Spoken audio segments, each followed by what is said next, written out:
वर्षाच्या लॉनमध्ये कामाख्या देवीसमोर कापलेल्या रेड्याची शिंग पुरल्याचा आरोप राऊतांनी केलाय।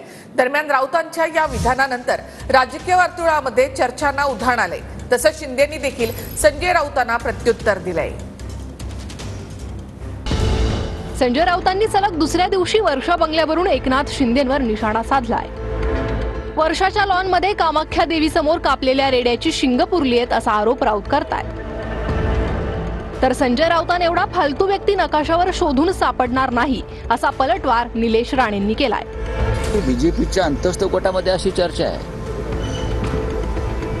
की त्या बाहेरच्या लॉनमध्ये काहीतरी खोदकाम करून कामाख्या देवीवरून आलेल्या रेड्याची शिंग पुरली आहेत वर्षा बंगल्यावर। जे रेडे कापले असं तिथे चर्चा आहे।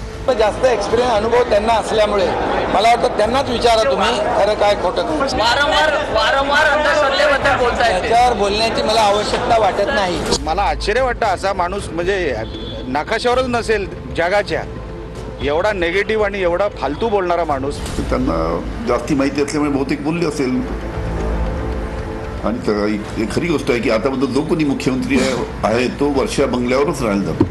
आता देवेंद्र फडणवीस का गेले नाही वर्षा बंगल्यावर त्याच्याबद्दल संजय राऊत यांना माहिती असेल, त्याच्यामुळे ते बोलले।